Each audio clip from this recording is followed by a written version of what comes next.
What about you? Today we're going to be explaining the differences between scarifying and dethatching. Does this look like your lawn? Is it thin, patchy and thatchy? Try saying that 10 times fast. Our first job is we Either royal we. have to get the grass cut. Let's go.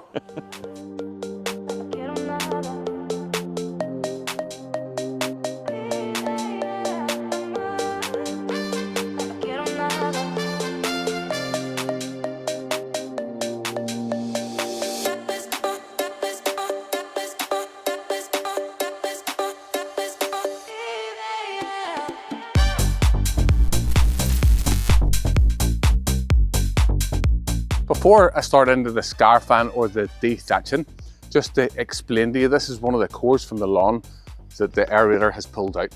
So on this core, you can see that it's different colours. At the top, we have our little tuft of grass. This whiter bit, this is thatch, but as we get further down into that core, that's all still thatch, and then down at the bottom, we actually have our soil. It's healthy to have some amount of thatch in your lawn, because whenever the sun shines down on top of your lawn, this thatch layer actually protects the roots and stops it from drying out. So whenever we're renovating our lawns, we're looking to maintain a healthy thatch layer, but we're not looking to remove all of it.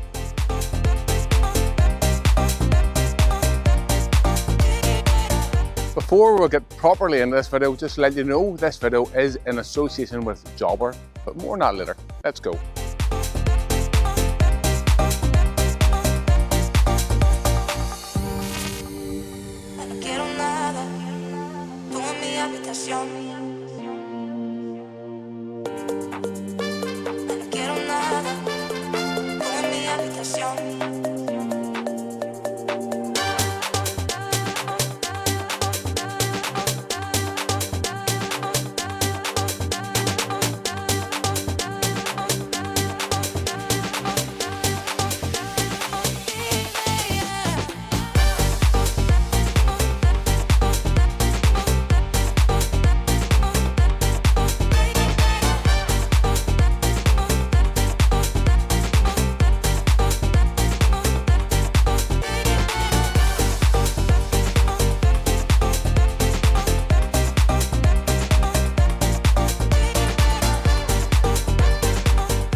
So Robbie, what's in this?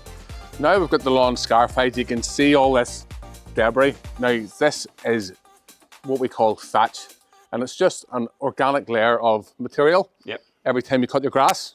Leaves a little bit left. Yes, your lawn naturally creates the thatch.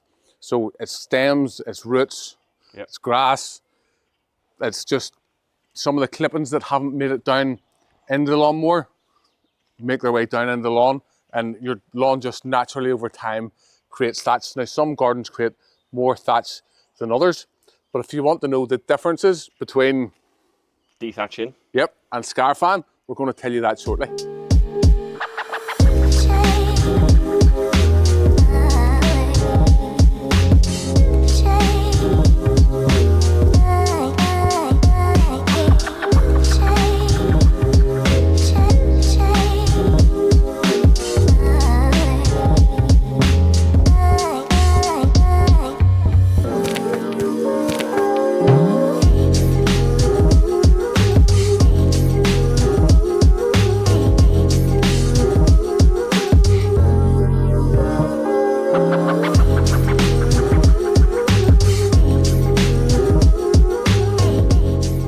Now we're on the final stage of this lawn. We'll be putting on the moss control. Going to be going to another garden, and we're going to tell you the difference between scarifying and dethatching that one.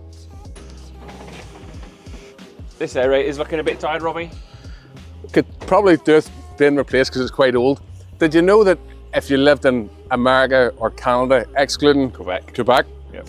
Jobber is doing a giveaway, a grant system for any small service-based industries. You don't even need to be subscribed to the service to sign up to it. No.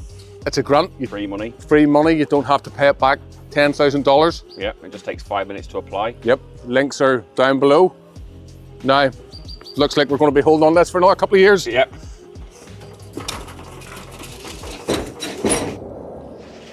Happy days, lawn number 2. Let's go and have a look at it while Jason unloads the van. So I've brought you around the lawn number 2 to show you. In the last garden, we put on the iron. We do that to control the moss.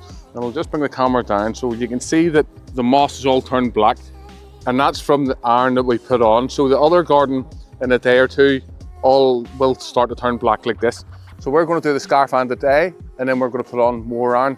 Now the reason we put it on after we scarify, the iron doesn't actually kill the moss, it dehydrates it, which burns it, which controls it. So whenever we scarify, we're opening the moss plant right up, and then the iron's going to get right down to the base of the plant and kill it.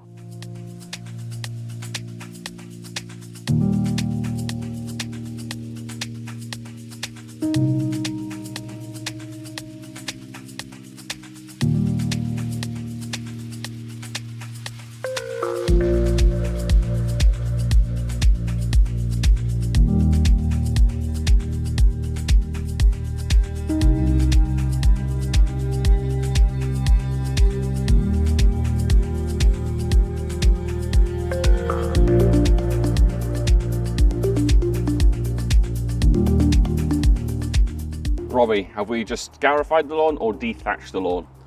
Depends where you are.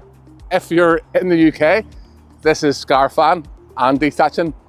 If you're in Canada and America, then it's two different things. When's it dethatching, Jason? When you're using the spring tines. Yes, if you're using spring tines, you're generally dethatching as you're not being as aggressive. Whenever you're using a machine like ours with the fixed tines, the blades, then you're scarifying. And it's harsher on the lawn. It's harsher on the lawn. But here in the UK, scarifying and dethatching, same thing. If you want to find out about the best time to scarify or dethatch your lawn, watch this video next and we'll see you over there now.